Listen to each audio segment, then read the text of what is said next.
रहस्यमय द्वीप। एक गांव में रोहन और सोहन नाम के दो नवयुवक रहा करते थे। परस्पर उनके संबंध ना तो एक दोस्त की तरह और ना ही एक दुश्मन की तरह थे। एक बार रोहन की बकरी बीमार पड़ जाती है तो वह बिना कुछ कहे सीधा सरपंच के पास जाता है। सरपंच से शिकायत करता है कि सोहन ने मेरी बकरी को घास में कुछ खिला दिया है, जिसकी वजह से वह बीमार पड़ गई है। सरपंच सोहन को बुलाता है और उसके सामने यह बात रखता है। यह सुनकर सोहन कहता है, नहीं सरपंच जी, मैंने इसकी बकरी को कुछ भी नहीं खिलाया।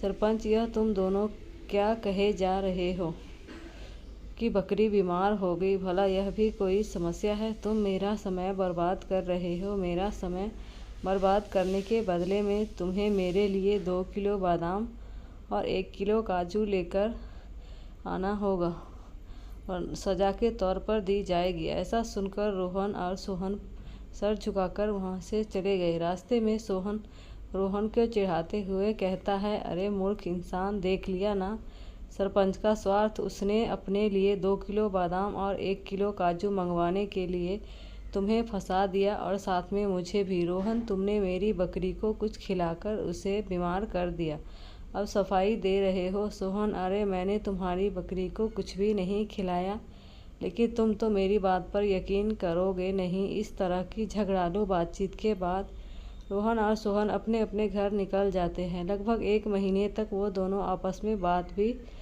चीत बंद कर रखते हैं। फिर कुछ दिन बाद सोहन अपने कांटे के साथ मछली पकड़ने के लिए निकलता है। ठीक उसी समय रोहन भी कांटे के साथ मछली पकड़ने के लिए जा रहा होता है। दोनों रास्ते पर एक साथ मिल जाते हैं। रोहन कहता है, क्यों सोहन, यह कांटा लेकर कहाँ जा रहे हो? सोहन गुस्से से जवाब देता है, यह कांटा घर में अकेला था, इसलिए मैं इसे भी साथ ले आया। कैसी बात करते हो? कांटा लेकर आया हूँ तो अवश्य ही मछली पकड़ने ही आऊँगा। रोहन, तुम और मछली, तुमसे तो यह काम बिल्कुल भी नहीं होगा। जाओ और कुछ और काम कर लो। सोहन, अच्छा तो तुम मुझे चुनौती दे रहे हो। चलो तो फिर देखते हैं कौन ज़्यादा मछली पकड़ता है। यह कहकर दोनों समुद्र की तरफ निकल जाते हैं। दोनों अपने कांटों को लेकर तैयार करते हैं और समुद्र में फेंक देते हैं। देखते ही देखते सोहन काफ़ी मछलियाँ पकड़ लेता है, लेकिन रोहन के कांटे में एक भी मछली नहीं फंसती। यह देखकर रोहन कहता है, यह क्या, अभी तक मेरे कांटे में एक भी मछली नहीं फंसी और इनसे तो काफ़ी सारी मछलियाँ पकड़ ली। इस तरह तो मैं मुकाबला हार जाऊंगा। तभी उसकी नज़र समुद्र के दूसरी तरफ पड़ती है, जहाँ पर खतरे का बोर्ड लगा हुआ होता है। दरअसल वहाँ पर मछलियाँ तो काफ़ी उछल रही थी, लेकिन कहा जाता है कि वहाँ जो मछलियाँ पकड़ता है वह जिंदा वापस नहीं लौटता। मुकाबला जीतने के लिए रोहन इस बात की फिक्र नहीं करता और तुरंत उस जगह पर चला जाता है। वह अपना कांटा फेंकता है तो उसके कांटे में काफ़ी वजन हो जाता है। यह देखकर रोहन कहता है, लगता है कोई बड़ी मछली हाथ लगी है। रोहन ने अपना कांटा संभाला नहीं जा रहा था।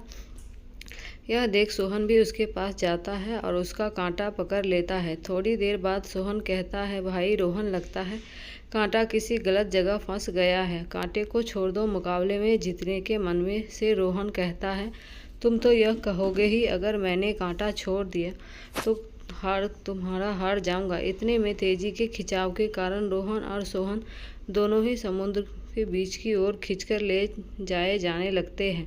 सोहन घबराते हुए कहता है, भाई रोहन देख, मुझे यह सब बिल्कुल भी ठीक नहीं लग रहा है। कांटे को छोड़ और वापस चल। तभी एक चमचमाती रोशनी उन दोनों के आंखों पर पड़ती है तो वह कुछ समय के लिए आंखें बंद कर लेते हैं।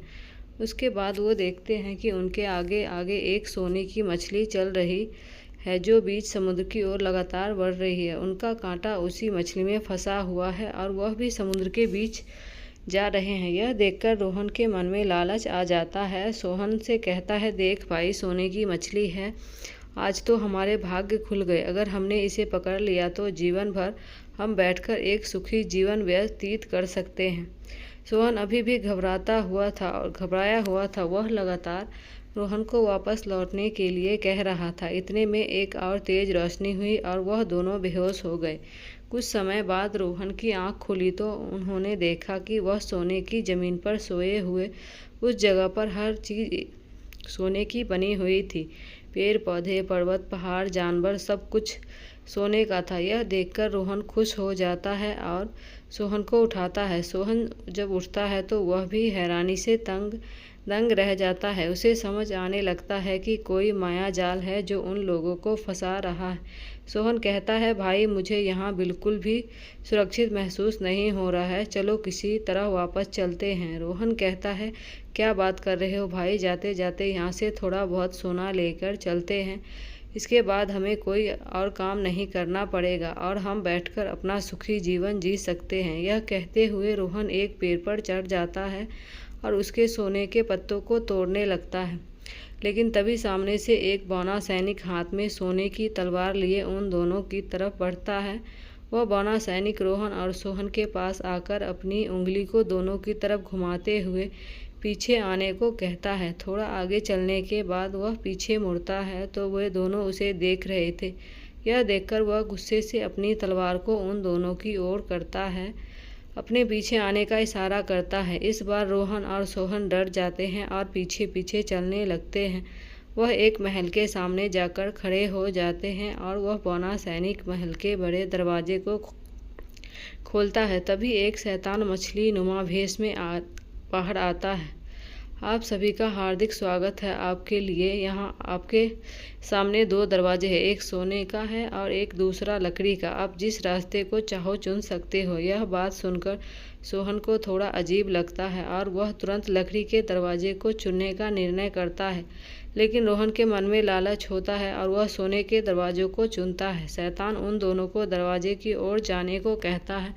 वह दोनों अपने अपने दरवाजे में प्रवेश कर जाते हैं। रोहन जब सोने के दरवाजे से प्रवेश करता है तो सामने राजगद्दी पर मछली की आकृति में एक स्त्री बैठी हुई थी, जिसका सिर एक औरत की तरह। वह कहती है, एक और नया शिकार आ गया। उसके पास 5-6 बौने सैनिक थे जिनके हाथों में सोने की तलवारें थी।